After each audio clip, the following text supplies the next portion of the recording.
Life is good. We're safe, and at times it's very relaxing. That's what's so great about this country. But there's a reason all of what I just said is true. Some take it for granted, others could care less. Me? I thank 'em every chance I get. This sea of white headstones can be found in most major cities in America. I look out at a view like this and can't help but think of all those men who fought through hell. Some died on foreign soil, some came home. But every one of these headstones has a story to tell, with no one to tell it. All of these stories will go unheard for the rest of time. It's quiet here, but these headstones scream a million words for those who will listen.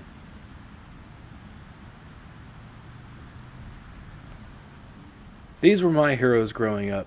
They didn't wear spandex, a cape. Hell, their underwear was underneath their pants. If it wasn't for the greatest generation, we would all be speaking Japanese or German.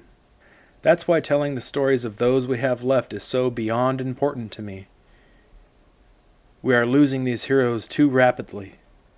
So my mission is to sit down with as many as I can, to let these unsung heroes have their chance to be heard, before it's too late. I want to let you know that I lost my mother when I was 11 years old. And I went to school and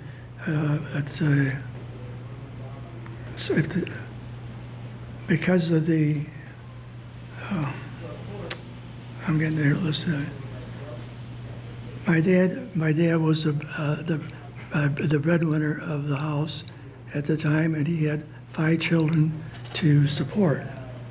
So once he got so that he couldn't work anymore, I had to quit school when I turned 16, and I went to work myself.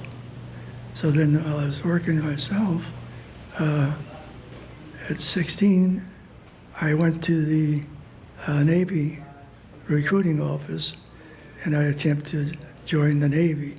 I took my physical, passed it, and everything was okay. But when I took the papers home for my dad to sign, he wouldn't sign it. So there was nothing I could do. So then a year later, when I was 17, my older brother talked to my dad and told him, tried to explain that the best thing for him to do would be to sign the papers for me, because I'm 17 and I can choose whatever service I want and not wait till they draft me and then they put me in the service they wanted to. Okay? So then that was okay with my dad, because he understood. He was in the Army in Italy when he was living there. And so he understood what the service was and all that. Okay. So then I was working for Excella Corporation at the time. You know, the milk cartons that have a peak and you spit them out and pull the pot out. Mm-hmm. That's the company I was working for. And they only leased the machines that they built, and they never sold them. So I was working my way to try to be one of the service members to do that for the company. When I went into the service, because that's when I went back to the Navy, passed my physical again, and then got inducted into the Navy. Okay. So where were you when you heard about Pearl Harbor? Where was I when I heard of Pearl Harbor? Yeah. I was living in Holland Park, Michigan. That's where the company was located, and our house was located. It was just like about a half a mile away, really. So that's when I found out that, you know, the war started. How did that make you feel? Well, I was concerned, you know, because nobody likes to go to war, and being as young as I was concerned because now I had to think about what's going to happen, you know, with our family. So that's one of my concerns, main concern. But as it turned out, everything worked out okay, after my older brother, Pete, talked my dad into signing for me. And when I joined, I put my dad as my dependent. So he was getting half of my pay. So I was in the service getting half pay all that time. And then I took my boot training in Great Lakes, Illinois. And I was there for almost 3 months. And this is back in 1944. I went into service in August the 16th, 1944 it was. So I was there, like I said, almost 3 months. And then they sent us to, because I was in the amphibious forces that I was training for, they sent us to Fort Pierce, Florida to train on the boats that we were going to be riding in.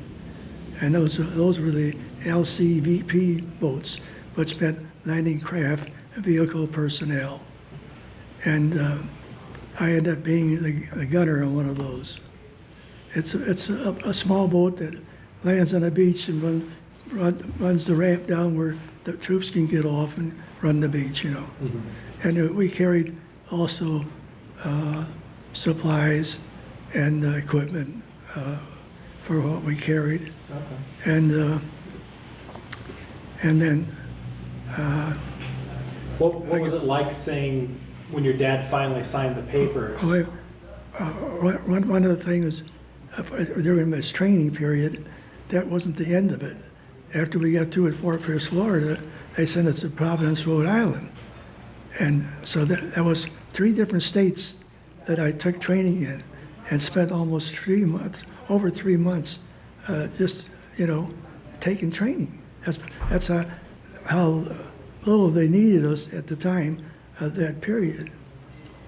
Okay, and then what was your question? I was just curious, what was your reaction when your dad signed the papers and you were going off for joining the Navy? Yeah. Oh, I was elated, really, because I wanted to go in. I felt I wanted to do my part because I'm working there and I could see all the men leaving our company to go into the service. And I'm one of the young men there left, you know. And so I just felt that I want to do my share, you know, for the country. That's the way my feeling was. Okay. Yeah. So tell me a little bit more about the boats that you were driving. The boat? About the landing crafts. I was assigned to the USS Wheatland, AKA 85 is the number. And we commissioned it in, this was a port, Rhode Island, no. Yeah, Brooklyn, New York. So once we got the ship, then we were sent out to the South Pacific on our ship, the USS Wheatland. And that was a long trip from there to the South Pacific because we had to go through the Panama Canals to get there. And my boat that I was going to be a gunner on was hanging over the side of the ship. There's 4 boats hanging over the side because they carried 20 of those LCBP boats. In addition to that, 8 LCN boats, which are a little bit bigger boat. They're more like a 50-footer. And on our LCBP boats, we carried a 50 caliber machine gun. So, and because of my boat hanging out over the side, they had to lower it, and so my crew and I, along with the boat, rode right on the water with our boat, following the ship. And just to make a long story short, on the way back, we were not hanging over the side, so we got to ride on the ship, watch the going through the Panama Canal, and with a different view, because that was more like a bird's eye view, because you're up high and the water's not low. Yeah. Yeah. So once we went through, then we were in the South Pacific. The first place we went to was Pearl Harbor. What was it like going to Pearl Harbor after hearing about the attacks and everything that Well, raged? it was, you know, you can see the damage that was done, which was unbelievable. And there, of course, it was no longer in Japanese attack. And we didn't do very much there because we just picked up a supply of different things to bring back to the States, which was unbelievable. And what we took back was canned pineapples, because that's what they grew mostly there. And then we came back again. And so twice I had to go through there. So anyway, what's going on in the South Pacific, we started off at, I went to Cristobal, that's the Republic of Panama. That's what the Panama Canal is. And then we stopped at Pearl Harbor, and then in Maui, Pearl Harbor, and then we went back to Pearl Harbor, and then from there, we went to Eniwetok Marshall Islands. I got so many islands there, I can't remember them in order, and I'm trying to give you the mileage. To go from Maui to Pearl Harbor was 73 miles, and from Pearl Harbor to Eniwetok, it was 3,100 miles. It's a long trip. So this is all in the Pacific, South Pacific now. And we're in the year of 1945 by this time, no longer 1944. And this is the month of June. And you can see where I started. Yeah, How much time has passed by. So from the Marshall Islands, I went to the Carolinas Islands, and that was 1,200 miles from where we were. And then from there, this is under the instructions that we were getting from the you know, the admirals and everybody that was charged and giving us these routes and telling us where to go and what to do. And that's what we did. And so from Carolinas to Leyte, Philippines was 700 miles, and that's now July of 1945. Then from the Philippines, we went to Samar, the Philippines, which is just 20 miles away. And then from there, we went to Anguar, Palos Islands, and it was 950 miles away. So then back to Eniwetok Marshall. You can see we're going back and forth, different islands, and we're always carrying service members and with their units, and also the equipment and everything they needed, you know. Mm-hmm. So what we couldn't get on the small boats, they carried on the ship. Okay. Yeah. Well, where was the first engagement that you guys went to? We never went to an engagement. We're still traveling. Oh, you're still traveling? Yeah, but Okay. we never did have an engagement either, Oh. because all we did was travel. That's why I'm telling you, this is just, Yeah. I mean, you know, something that we're stuck doing because we were the ones that they needed to do this thing, and that's what we did. So, anyway, I might as well make this short too, huh? Because I go from Eniwetok back to Pearl Harbor, then Hilo, Pearl Harbor, and Hawaii, and back to Pearl Harbor, then Saipan, the Marianas, and then we went to, from there, we went to Sasebo, Kyushu, Japan, in a convoy. We were able to ride in the very first convoy that went there.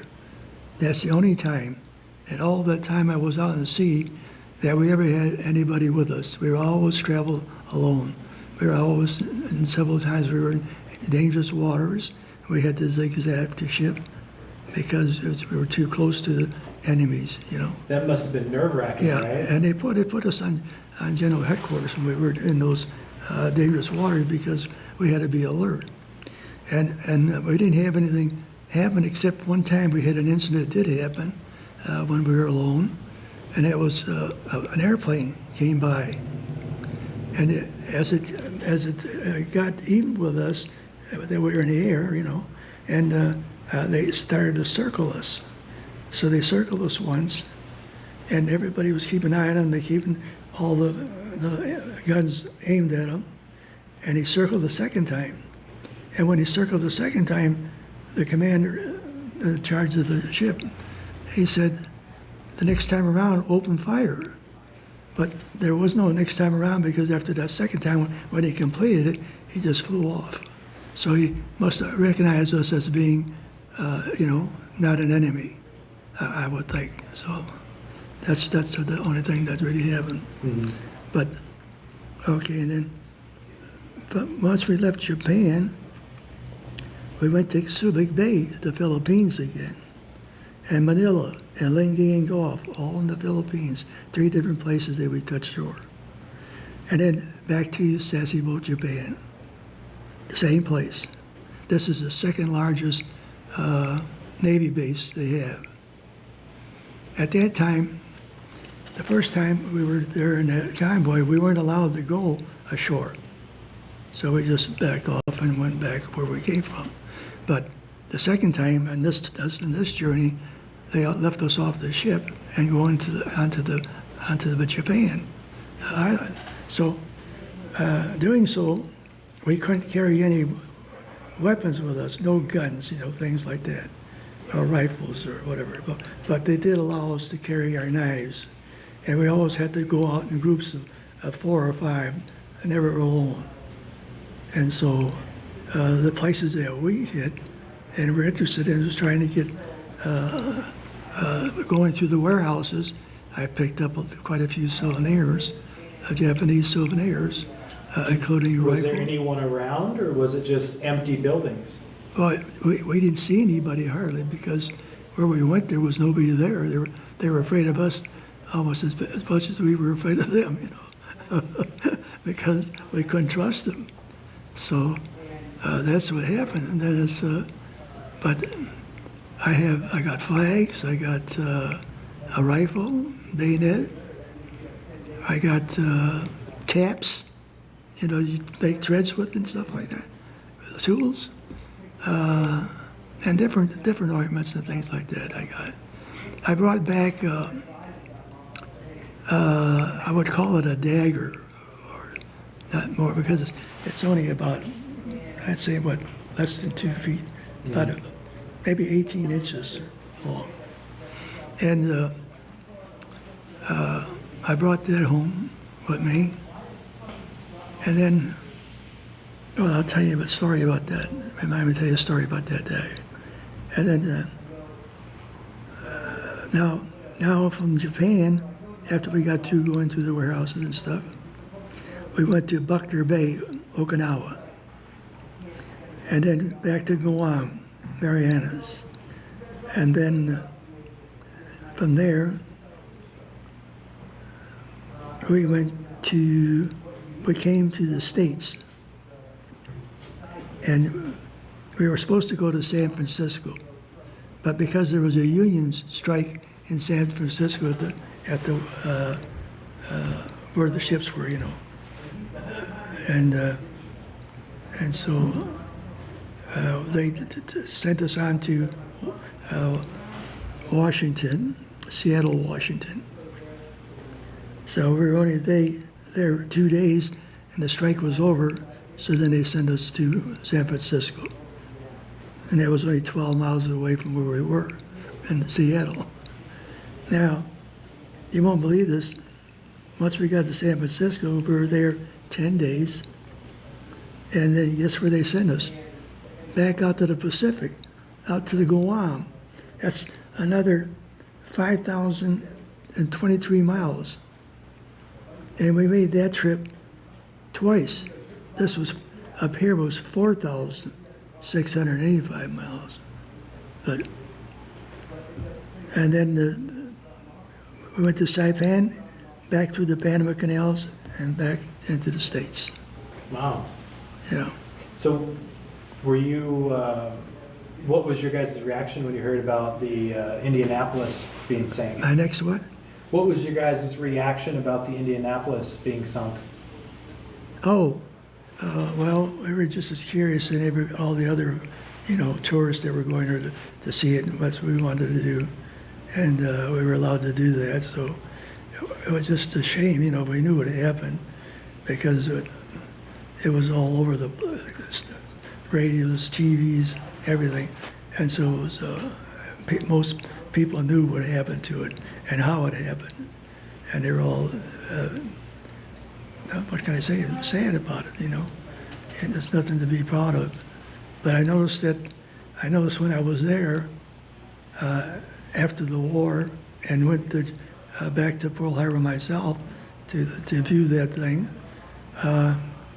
I noticed a lot of Japanese tourists there, and they had big smiles on their face and things like that, like they were proud of what their people did. Because I said to myself, how the hell could they be happy to see something like this when they know it's their people that did it, But you don't do nothing about it because you get in trouble if you do, and I just keep my nose clean and stay out of trouble. So where were you when the Japanese surrendered?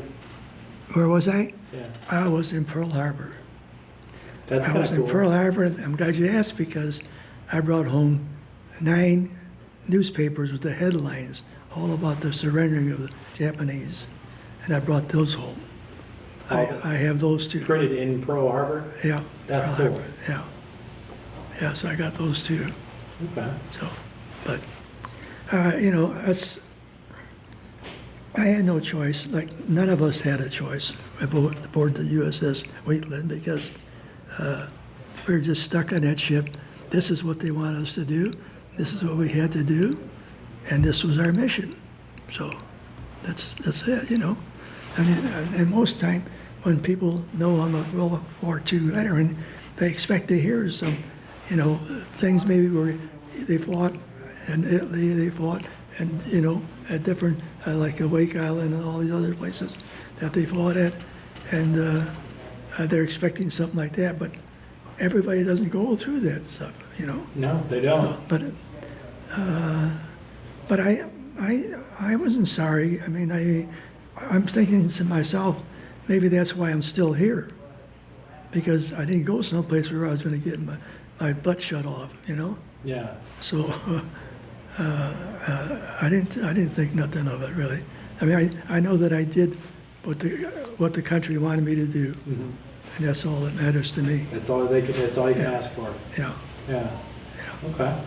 Do you, Stan, have you been in touch with anyone that you served with? What?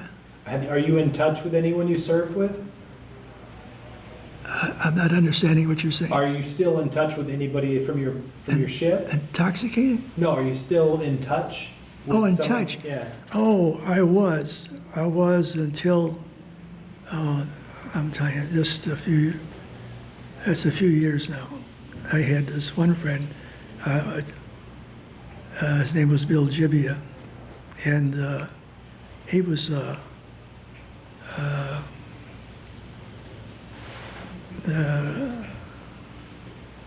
guy that drives the thing.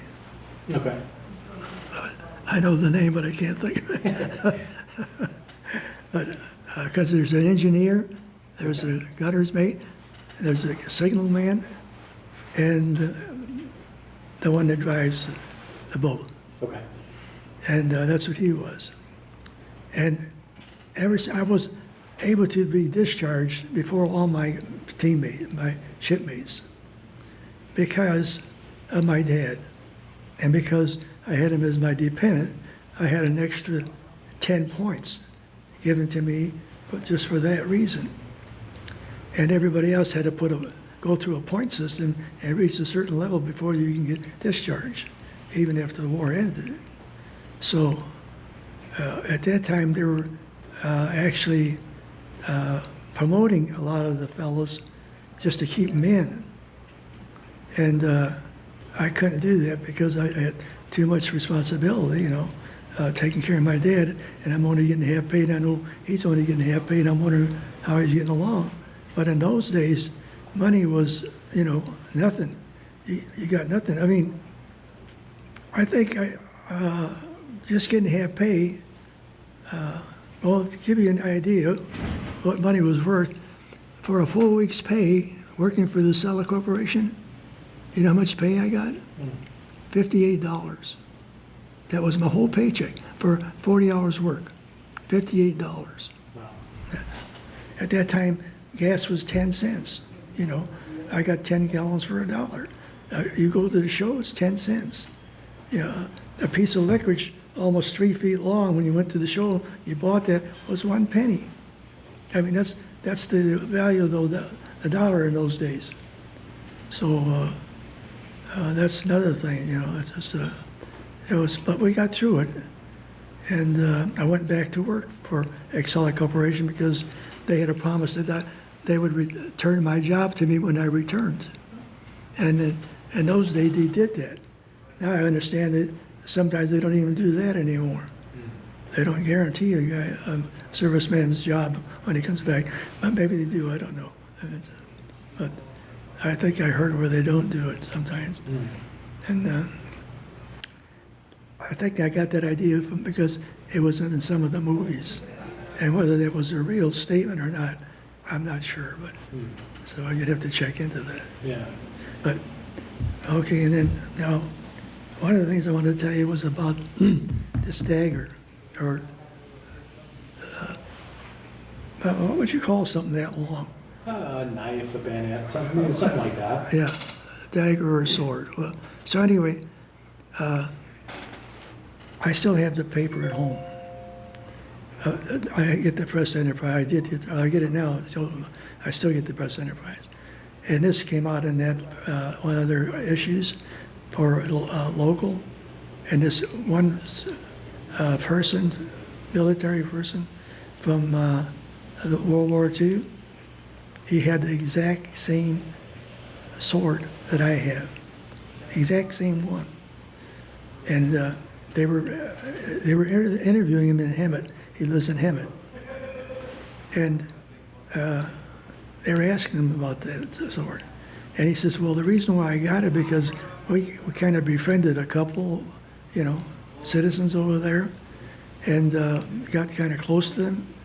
And so because we acted that way and friendly as we did, he gave me that as a gift. And he explained to me that, because I asked him, well, what is it? Well, I mean, where did you get it? He said, well, it's just something that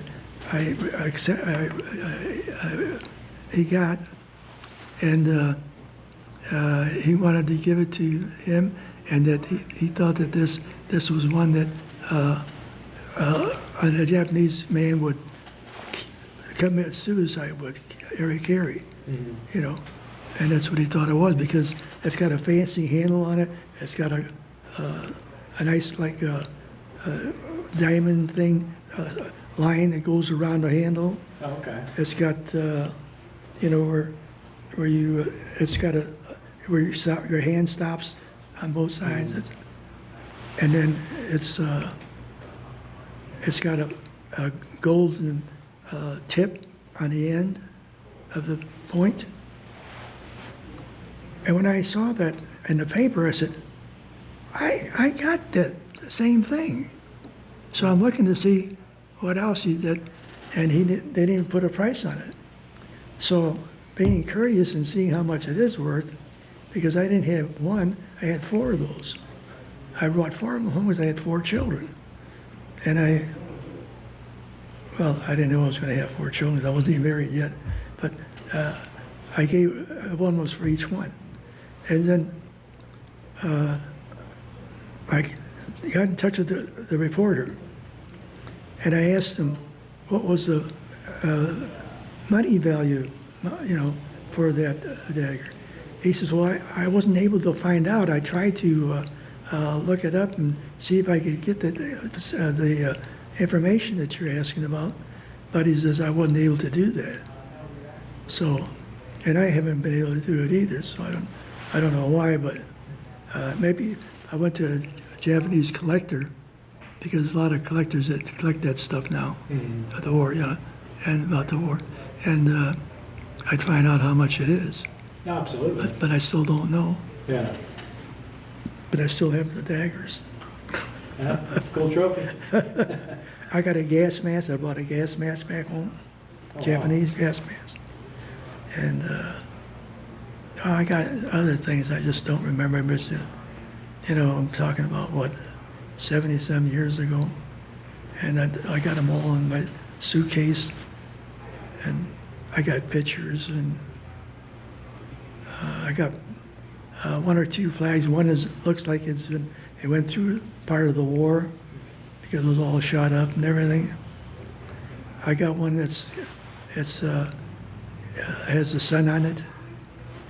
It's with a white background all the way around. And I should make an inventory of that stuff but I don't. I'm not going to do anything with it. I'm just going to leave it for the kids and let them do what they want with it. Yeah. I still have the rifle, and it's like something like a 25 millimeter. I'm not sure of the caliber, but I see ads sometimes asking for the Japanese souvenirs that we might have brought home, and they were looking for it. Collectors were looking for it. Yeah. All right. If there's one thing that you could have future generations remember, One thing I can do. if there is one thing you want future generations to remember about your generation, what would that be? Well, I think they should remember there's the one that paid with their lives for the freedom that we have in this country, and the fact that we are able to do all the things that we do that other countries wish they could do, and they come here, but yet they criticize us. And now, instead of loving us like they used to, they hate us. I have no friends. And even our European friends that we have, it's a lukewarm relationship now. It's no longer, stick together and all that stuff. That's what I don't like, but what are you going to do? And the one thing I hate about this country is the sinful things that they're doing that we've never done before since the drugs come out. And I think that's why we're being punished by God, because he's done that before, as you know, and eliminated it. So when I see this happen, that happen, I'm just saying, well, time is just getting shorter for Armageddon. That's the way I look at it. Hello everyone, my name is Wyatt Roos, and I just wanted to tell you a little bit about what Patreon is and how you can help support my project. Patreon is a monthly private subscription where content is made just for you. Donating even $5 a month gives me the ability to document the true stories of the Second World War and its heroes. You get access to first-hand experiences of the war and what it was really like to be there. When you support this project, you're supporting unsung heroes directly to continue my mission. With your support, I'm able to spend more time on meaningful work that will have a positive impact. Join me on Patreon, and let's not let our heroes be forgotten. So come on this journey with me and experience the true stories of the Second World War and its heroes. Thank you very much for watching this video. I have to go get ready and do an interview with a Pearl Harbor survivor. And you know what? Why don't you come with me?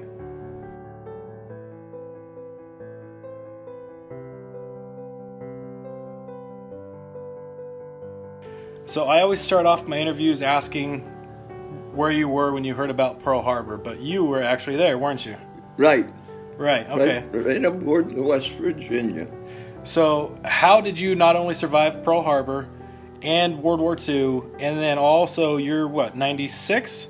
97. 97. So how did you make it that long? My faith and trust in the Lord Jesus Christ. Wow. The power of the Holy Spirit is what guided me in everything I did and said. Wow. Thank you for taking your time out with You me bet. today. I appreciate it. You bet, Wyatt. Follow me on these interviews that will take you to the past through the eyes of these amazing veterans.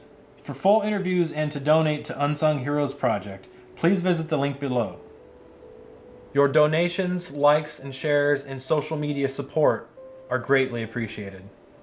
God, we don't know what our fate might be. We only ask that if die we must, we'll die as men would die, without complaining or pleading, safe in the feelings that we have done our best for what we know is right. Dear God, watch over us, our families, watch over us in the fire ahead, and with us now as we pray to you. Move out.